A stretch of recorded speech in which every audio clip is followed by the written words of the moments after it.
यशोमती मैया के नंद लाला। अब यम का पास ही दंड देगा इसे।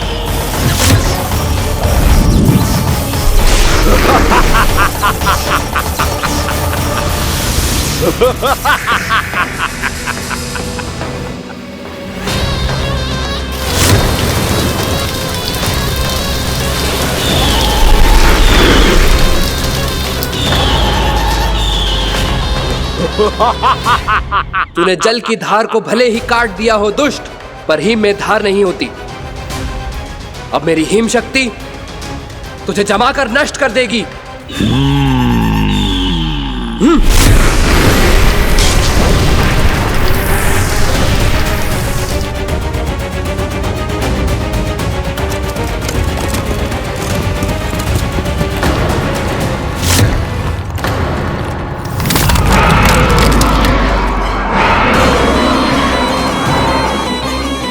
चंद्र, वरुण, यम, अग्नि, इंद्र, तुम में से कोई भी इस योग्य नहीं है कि मुझे पराजित कर पाए और इस विष्णु अवतार की रक्षा कर पाए।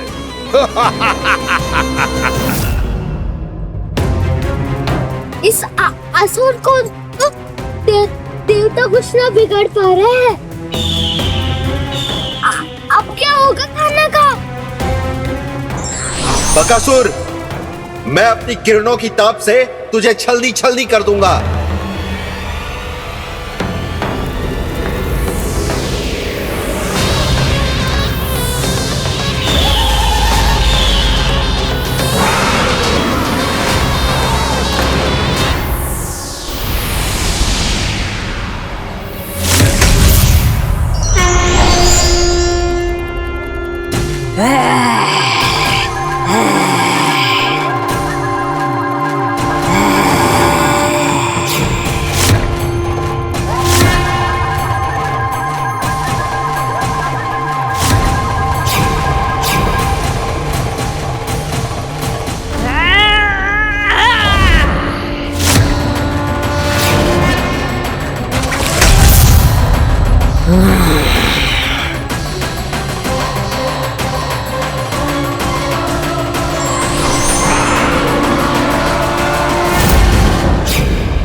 पुत्र कार्तिकेय, इस असुर के उदर को फाड़कर अपने पिता के सखा श्री कृष्ण को मुक्त कराओ पुत्र।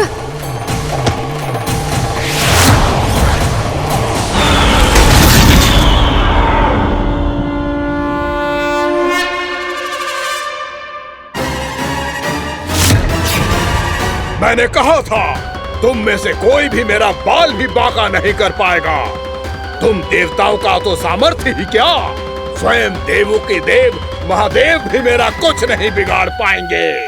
कृष्ण को अपने उदर में ही पचा जाऊंगा मैं।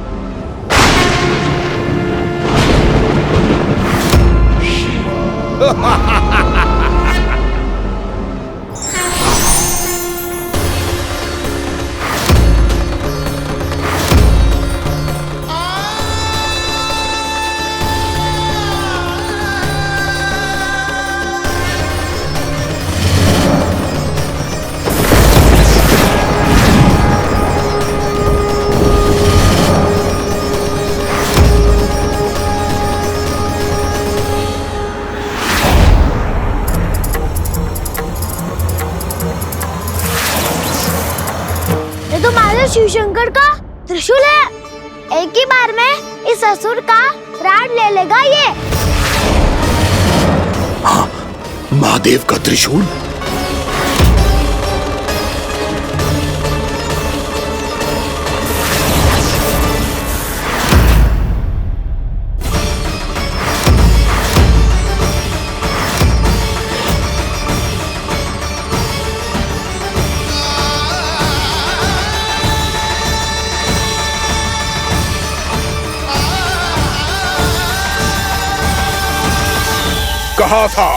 कहा था मैंने, स्वयं महादेव भी मेरा कुछ नहीं बिगाड़ सकते।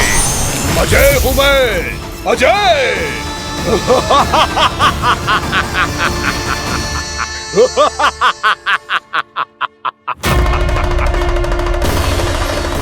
प्रभु, आपके त्रिशूल की महिमा तो अपरंपार है, तो फिर ये ठहर क्यों गया? आपने अपने त्रिशूल को वापस क्यों ले लिया महादेव? इस दुष्ट का संहार क्यों नहीं किया? क्योंकि इसकी मृत्यु मेरे हाथों नहीं, मेरे सखा नारायण के अवतार श्री कृष्ण के हाथों ही होगी, और यही विधि का विधान है। पर पिताजी, श्री कृष्ण तो इस असुर के उदर में फंसे हुए हैं, हम उन्हें मुक्त कैसे कराएंगे? ये उन्हें स्वयं ही मुक्त करेगा पुत्र। श्री कृष्ण अपने अपमान से क्रोधित नहीं होते, पर अपने भक्तों का अपमान वो क्षण भर भी सहन नहीं कर पाते। वकासुर यही भूल कर रहा है, हम सबका निरंतर अपमान करके वो उन्हें क्रोध दिला रहा है। वो ये नहीं जानता कि शीघ्र ही उन्हें अपने उदर में रख पाना उसके लिए असंभव हो जाएगा।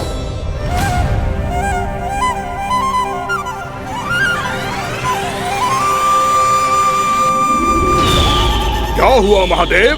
पराजित होकर भी मुस्कुरा रहे हैं। पर अब तो महादेव कहलाने के भी योग्य नहीं रहे आप।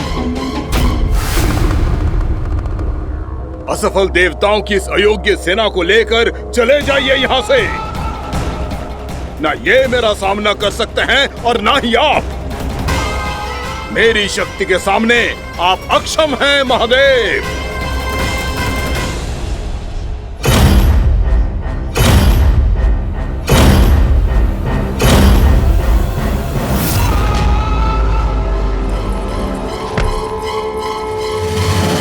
सुधा, जिस दुष्ट ने मेरे लल्ला को निगलो है ना, भीतर से जलेगो, छटपटाएगो, पीड़ा से कराएगो। जिस दुष्ट ने मेरे लल्ला को निगलो है ना, भीतर से जलेगो, छटपटाएगो, पीड़ा से कराएगो। ये क्या हो रहा है मुझे?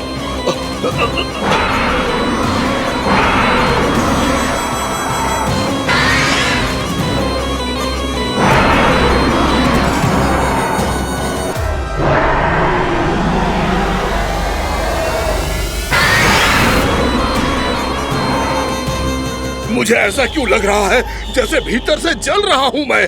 ये क्या हो रहा है मुझे?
हे प्रभु, मैंने ऐसे कौन से कुकर्म किए थे कि मुझे ऐसी मृत्यु प्राप्त हुई? और ऐसे कौन से सुकर्म किए थे कि आपके हाथों से मुझे मोक्ष प्राप्त हुआ है प्रभु? सीमित स्मरण करो हे गिरीश की पुत्र वक्कासुर। स्मरण करो, कैसे अपने पिता की तरह अभिमान से भरे हुए थे तुम। स्मरण करो, कैसे हमें पराजित करने के लिए पूरी सृष्टि को संकट में डाल दिया था तुमने, और हमें विवश होकर पराजय स्वीकार करनी पड़ी थी। स्मरण करो, कैसे तुमने देवराज इंद्र का छत्र चुरा लिया था। पर यह सब भी पर्याप्त नहीं था वक्कासुर। तुम्हारे पापों का घड़ा तब भरा था जब तुमने देवी गंगा के जल में साधना करते हुए जजाली मुनि की तपस्या में व्यवधान डाला था।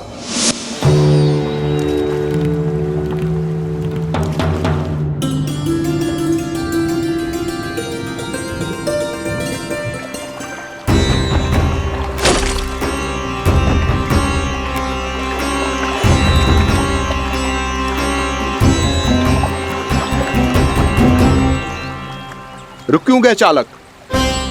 नौका को आगे की ओर ले चलो। आगे बढ़ना उचित नहीं होगा महाराज। यहाँ से कुछ ही दूरी पर जालजली मुनि तपस्या कर रहे हैं। तो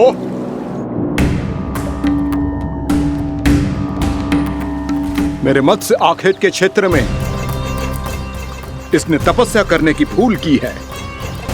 मेरे ही राज्य में मेरा कोई क्षेत्र मेरे लिए वर्जित हो, यह मुझे स्वीकार नहीं है। आपने पर्याप्त मत्स्य आखेट कर लिया है महाराज। यदि तुम इन मछलियों का आहार नहीं बनना चाहते हो, चुपचाप मेरी आज्ञा मानो। क्षमा, क्षमा महाराज।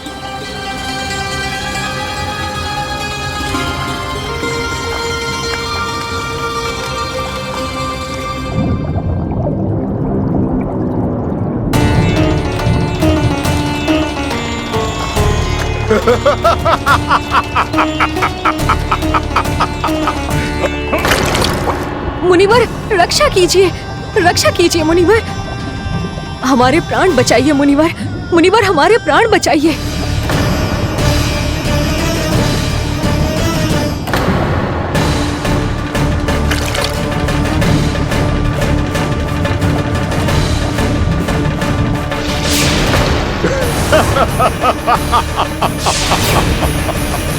ठहर जाओ असुरराज, इन मछलियों को हानि ना पहुंचाओ। क्यों मुनि? अब मछलियां पकड़ने के लिए मुझे तुमसे आज्ञा लेनी पड़ेगी। तुमने तपस्या करने से पहले किससे आज्ञा ली थी? मां गंगा से, इस जल में रहने वाली सभी मछलियों से। इस उपकार के बदले इन सभी मछलियों को रक्षा करने का वचन दिया था। इसीलिए असुरराज, मैं शांति से कह रहा हूं, इस स्थान को अशुद्ध ना करो, चुपचाप यहां से चले जाओ, नहीं तो इसका परिणाम अच्छा नहीं होगा।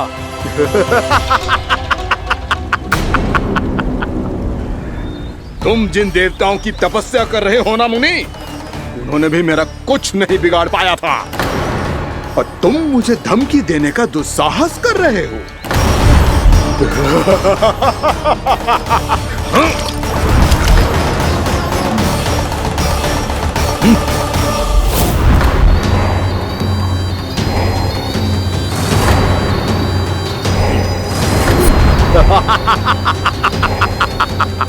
मूर्ख, विचारों से तो तू राक्षस है ही, और स्वभाव से उस बगुले की तरह है जो भूख ना होने पर भी उन निर्दोष मछलियों को आहार बनाता रहता है। इसलिए अभी इसी क्षण से तू बगुला का जीवन जिएगा। ये मेरा श्राप है, ये मेरा श्राप है।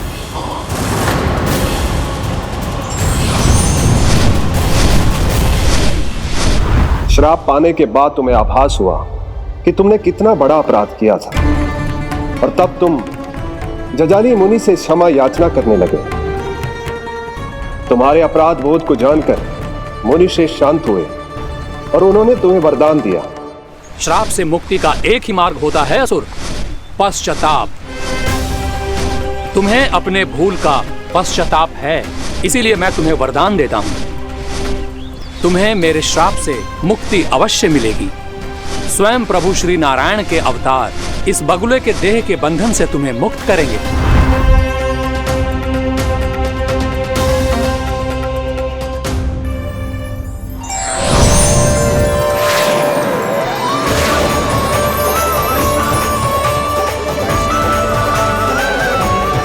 प्रणाम स्वीकार करें प्रभु।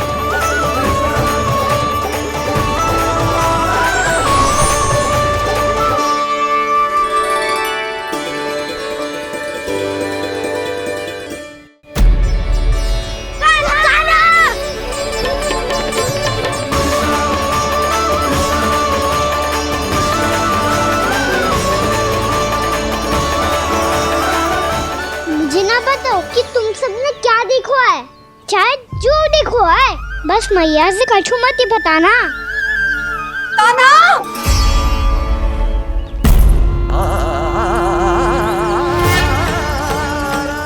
कान्हा! मेरा लल्ला!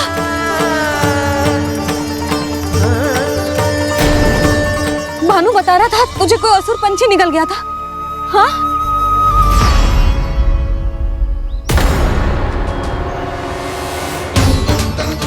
हे नारायण, ये क्या है?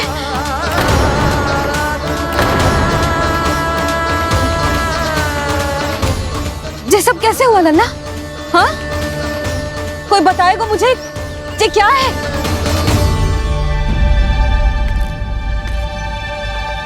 श्रीधामा, मधुमंगल, चिची को सब कुछ बता दो। ये असुर पक्षी मुझे निगलने वाला था रानी भाभी, तभी अंतिम क्षण में कान्हा ने आके मुझे बचा लियो। और ये असुर पक्षी ने कही कि यह है वृंदावन का राजकुमार, नंदराज का लल्ला। इसके होते कोई भी वृंदावन वासियों को हानि ना पहुंचा सकते। रानी भाभी, कान्हा ने अपने प्राणों की चिंता ना करी और इस क्रूर राक्षस से भिड़ गयो और इस राक्षस पक्षी ने इसे निगल लियो। इतना पर्याप्त है भोला काका, सब कुछ बताने की आवश्यकता नहीं है। ये सब देख के सारी बालक मंडली इतनी व्याकुल हो गई कि सबने अपने प्राण अर्पित कर दिए और इस असुर पक्षी से कहे कि हमें खा लो और हमारे सखा को छोड़ दो।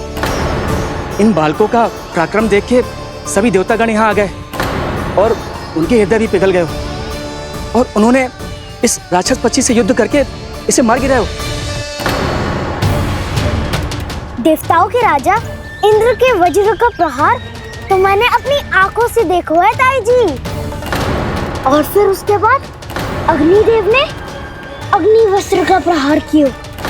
जय ना काकी, वरुण देव, कार्तिकेय, यमदेव सबने मिलके युद्ध किया इस राक्षस से। कहा था अभी मत बोलना। अरे सब मिलके फंसा दोगे मुझे। जय माँ भद्रकाली, हमारे शिव शंकर भी आए थे छोटी माँ। जाओ आप भी। बाबा साईता, मुझे लगता है कि ये कान्हा भी इन्हीं देवताओं में से एक है।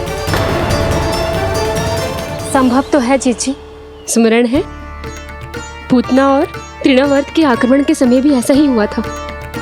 सभी राक्षस मारे गए थे, पर अपने कान्हा को एक खरोच तक न आई थी।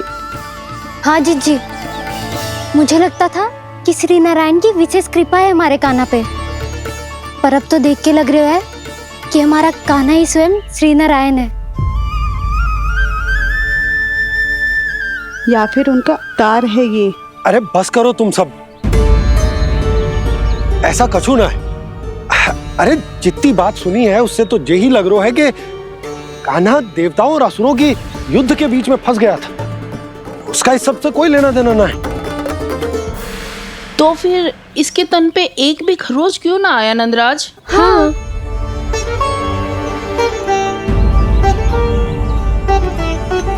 है काकी, खरच तो है। दिखा लल्ला। भैया बात पीड़ा आ रही है, कुछ करो ना। चिकोपिया भी ना अति करती है। श्री नारायण का अवतार हो तो इतनी तनिक सी खरोच पे ऐसे रो तो क्या? बस बहुत होगा। अब तो तुम सबने सीमा ही पार कर दी है। कभी से श्री नारायण बुलाते हो, कभी श्री नारायण का अवतार। तनिक कछु हो ना जाता है कि तुम सब कहानियां बुनने लगती हो। जे बस साधारण सा बालक है, मेरा लल्ला है जे भगवान मती बनाओ।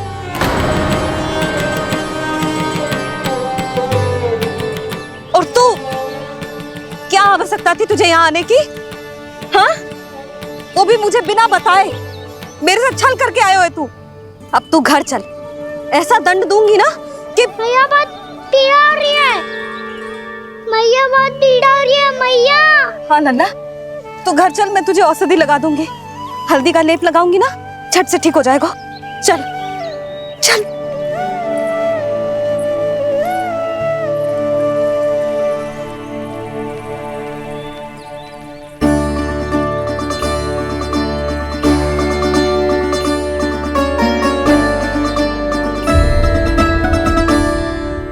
बस लल्ला बस, रो मत। चल चल चल, आजा। अभी औषधि लगाऊंगी ना, तेरी सारी पीड़ा लुप्त हो जाएगी। आजा आजा, बैठ जा लल्ला। अभी आई मैं। हाँ,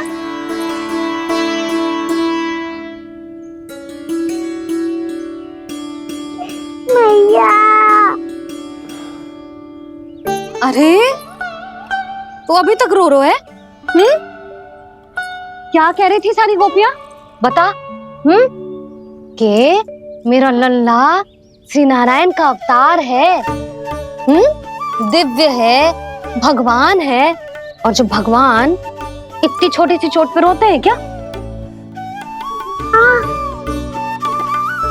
इतनी तो लगी भी ना है तुझे, जितना तो तू आ ऊ कर रो है।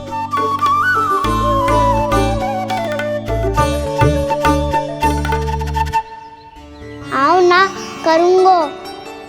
आप ऐसे दुलार थोड़ी करोगी। ओहो, वृंदावन का गौपालक जे इतनी छोटी सी चोट पे रोता है ना? गोप बालकों का मुखिया इतनी छोटी सी चोट पे रोता है? मेरा लल्ला तो सबसे शक्तिशाली है। जे इतनी छोटी सी चोट तो क्या, बड़े बड़े राक्षसों से भी ना घबराता है। हाँ, एक बार में सबको समाप्त कर देता है कि ना? हाँ मैया, यदि कोई राक्षस वृंदावन की ओर तेरी दृष्टि करके आएगा तो सबसे पहले कान्हा को सुरक्षा में खड़ा पाएगा। फिर चाहे जो बाल बन के आए या बगुला बन के।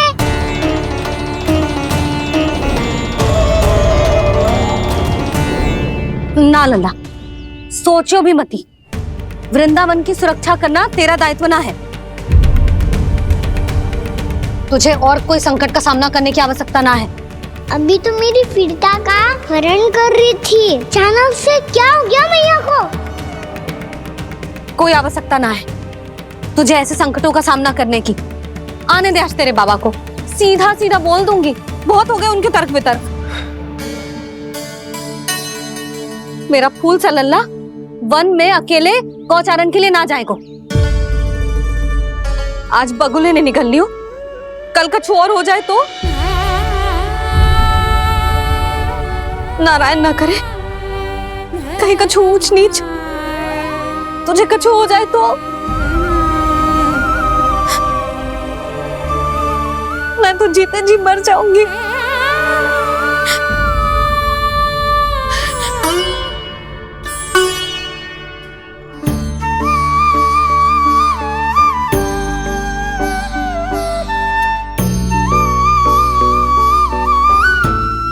लल्ला की वीर मैया इतनी सी बात तो रोती है क्या? क्या करूं कान्हा, तुझे ऐसे बार बार संकट के मुंह में जाते हुए ना देख सकती मैं।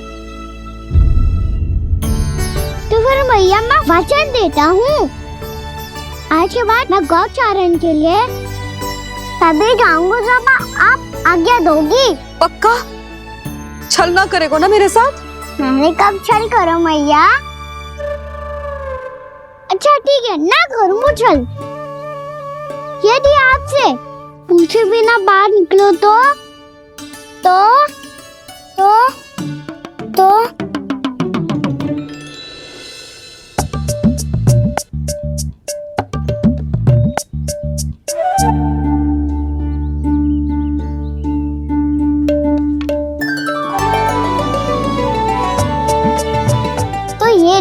छड़ी और ये रही मेरी पीठ।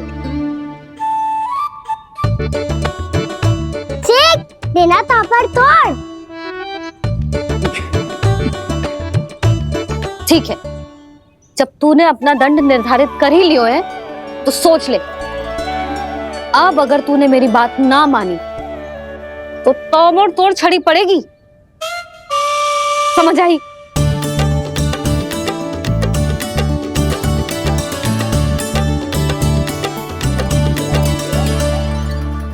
अच्छा ही है कि कान्हा कुछ दिन घर ही रहे। आज वन में जो हुआ है अवश्य कंस ने ही करवाए हुए वो सब।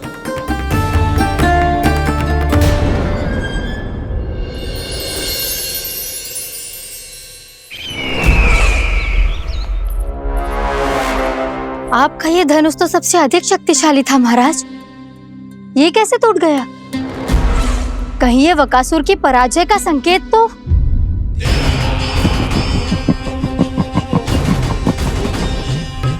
प्राप्ति, लगता है तुम्हें शुभ समाचार मिला नहीं। उस बकासुर ने उस विष्णु अवतार को जीवित ही निगल लिया है। अरे अब तक तो उस नन्हे से बालक को पचा भी चुका होगा वो। उसके तन में रक्त बनकर वो विष्णु अवतार और उसकी शक्तियां दौड़ रही होंगी। क्षमा कीजिए महाराज। क्षमा कीजिए, इस अशुभ से मुख से शुभ समाचार आने दो। माथे के बल को ढीला करो, चेहरे पर मुस्कान लाओ और कहो, महाराज, वृंदावन में मातम फैल चुका है। मैं ऐसा ही करता महाराज, यदि सूचना सत्य होती तो।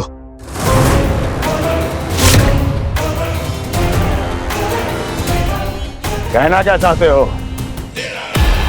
एक क्षण में सूचना उगलो, अन्यथा मेरा योद्धा बकासुर विष्णु अवतार की तरह तुम्हें भी जीवित निकल जाएगा। आने दो। बकासुर मारा गया महाराज, बकासुर मारा गया महाराज, बकासुर मारा गया महाराज। बकासुर मर चुका है? असंभव। असंभव। बकासुर ने उस बालक को निगल तो लिया था, पर उसकी सुरक्षा करने के लिए सभी देवता वहां प्रकट हो गए, पर फिर भी कोई बकासुर का सामना नहीं कर पाया। और फिर क्या हुआ? वो बालक स्वयं ही बकासुर के उदर से बाहर आ गया और उसकी चोंच तोड़कर उसकी हत्या कर दी।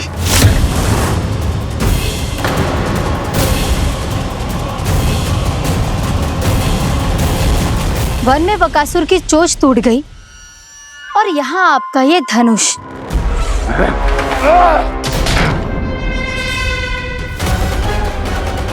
केवल नहीं टूटा तो आपका ये भ्रम महाराज। क्षमा कीजिएगा महाराज, आपका भ्रम टूटना आवश्यक है।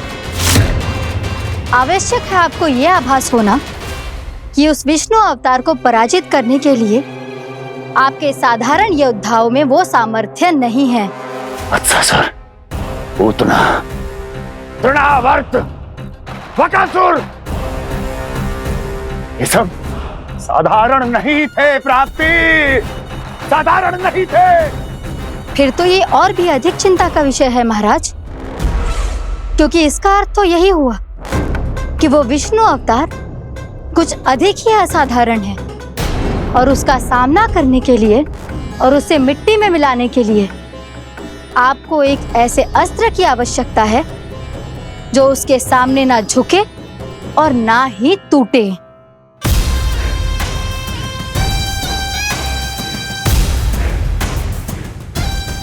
तो फिर मैं ऐसा ही अस्त्र ढूंढूंगा, चाहे आकाश पाताल एक क्यों ना करना पड़े मुझे, 10 दिशाएं 14 भुवन क्यों ना नापने पड़े मुझे।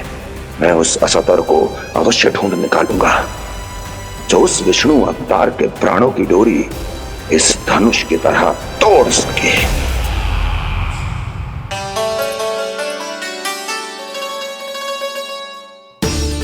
थैंक्स पापा, मैंने मैया को वचन दिया है कि जब तक नहीं चाहेंगी मैं वन नहीं जाऊंगा। इसलिए आप मुझे मारने के लिए कोई शक्तिशाली असुर ढूंढने में व्यस्त रहो। कुछ दिन तब तक मैं व्यस्त रहूंगा अपनी मैया की सेवा करने में।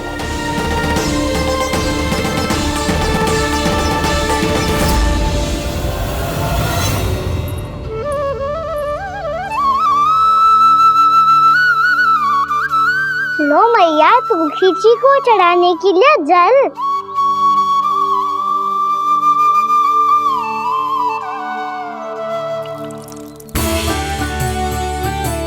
लो मैया, और आटा।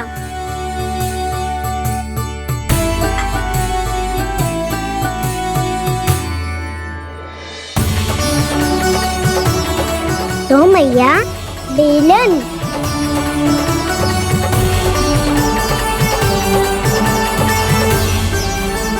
ले तनिक खा ले। ओ मैया, भूख ना लगी है। बिना भूख के खाने से क्या लाभ? और तेरा जब पेट तो कह रहा है कि उसे भोजन चाहिए। और लाभ कैसे ना लल्ला? भोजन का लाभ है ना, तन को पोषण मिलेगो, स्वास्थ्य बनेगो, जे तेरी भुजाओं में शक्ति आ जाएगी ताऊ के जैसी, ताऊ से भी अधिक। तेरे जे केस भी लंबे हो जाएंगे। सच्ची मैया? सच्ची। माप के देख लियो नित्य दिन। तनिक खा।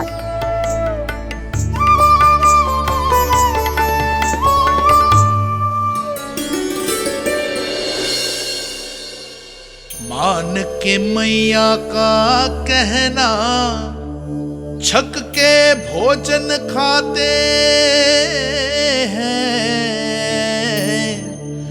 नित्य मापते भुजा केश, पर ज्यों का त्यों ही पाते हैं।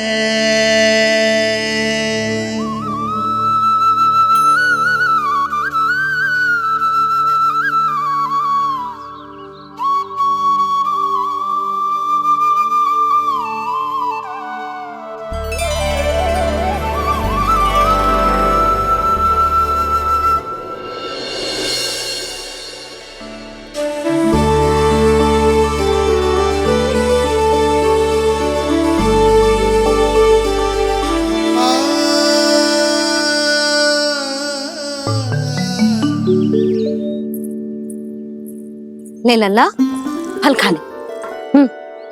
ना, मुझे ना खाने फल वल। क्यों?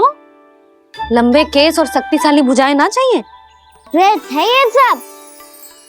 पिछले 10 दिनों से देख रहा हूँ, ना केस लंबे हुए हैं, ना भुजाएं शक्तिशाली बनी है। 10 दिन में का चुनाव होने वाला। 10 सप्ताह ऐसे खाएगो ना, तब जाके कुछ बदलाव दिखेगो। समझ आई? चल अब खा ले। वैसे भी मुझे बहुत सारी तैयारियां करनी है आज। इसीलिए मैया, एकादशी के व्रत के लिए लल्ला। सुनो जी, सारी सामग्री आ गई? हाँ, तुमने जो कही थी सब ले आए हूँ।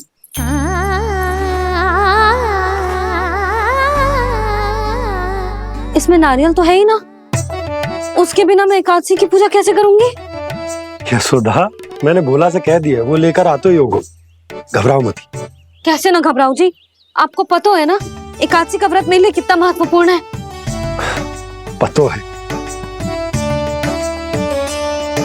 अरे इसमें तो दिए भी ना है। दिए ना है? अब मैं अभी लेकर आता हूँ। आप रहने दो, मैं ही लेके आती हूँ। भक्त भोला राम के यहाँ से? भक्त भोला राम? मेरा अर्थ है कुमार भोला यहाँ के यहाँ से। हाँ हाँ, वो ही।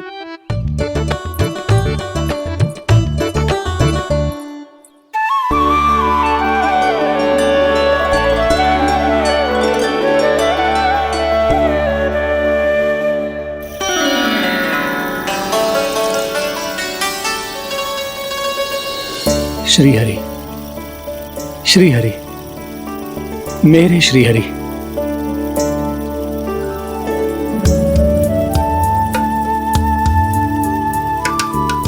मेरे श्रीहरि। भोला राम, मेरी मटकी तैयार है? मेरे श्रीहरि। मेरे श्रीहरि।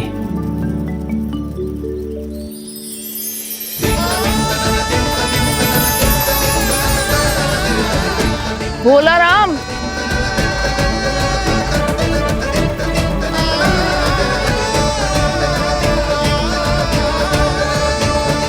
भोला काका, ओ भोला काका।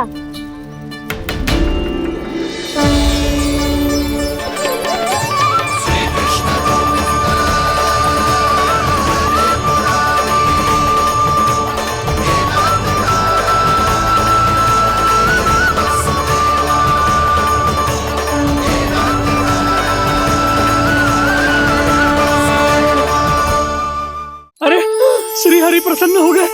मेरे श्री हरि आ गए, मेरे भगवान आ गए। मेरे श्री हरि आ गए, मेरे भगवान आ गए। मेरे श्री हरि आ गए, मेरे भगवान आ गए। मेरे श्री हरि आ गए, मेरे भगवान आ गए। मेरे भगवान आ गए, मेरे घर मेरे भगवान आ गए।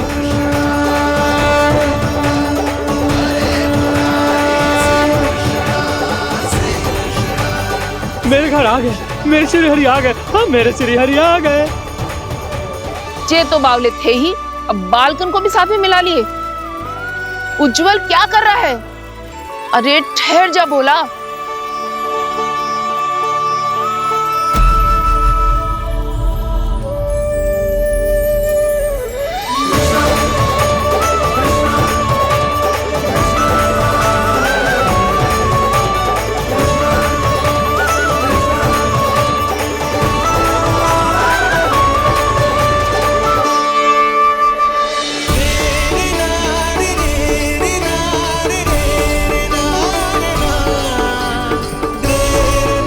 प्रेम से बुलाओ, आएंगे हरी भी।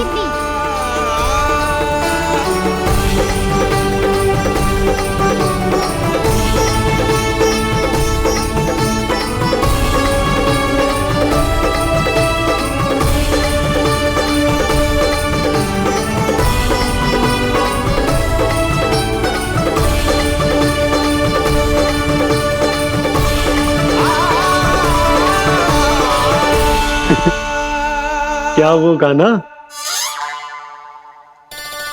किसकी धुन में झूम रहा तू? निर्मल निशा भक्ति की धुन में।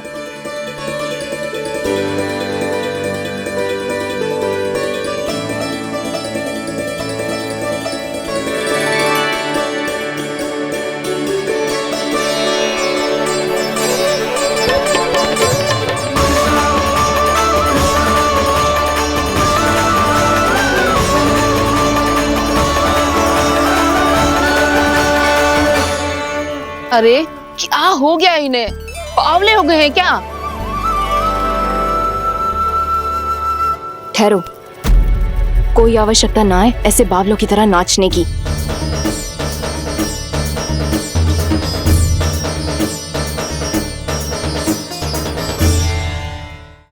जे बावले ना है मौसी, भक्ति में रम गए हैं। बस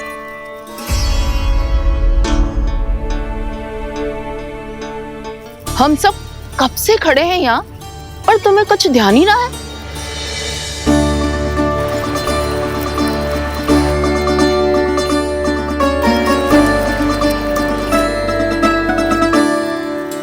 नाच गाने में ऐसे मगन हुए कि हमें देखा भी ना।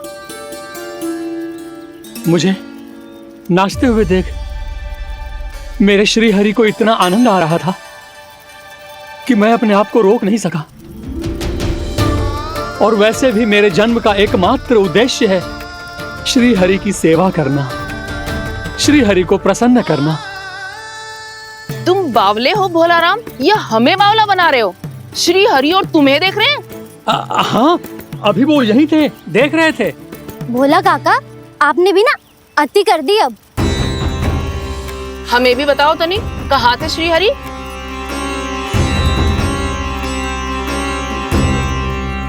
ना जाने अपना उपहास करवाने में क्या आनंद आता है इन्हें।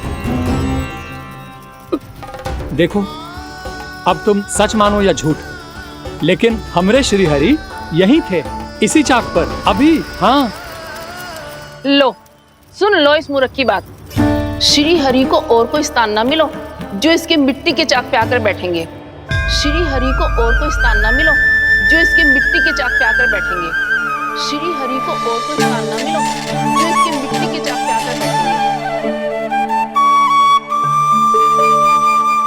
जैसी मैया भैंसुरी लल्ला, दोनों का कुछ पता ही ना चलतो, कब किस बात पर प्रसन्न हो जाए और किस बात पर रुष्ट। अरे मैं भला असत्य क्यों बोलूंगा? अभी अभी यही थे श्रीहरि। हाँ,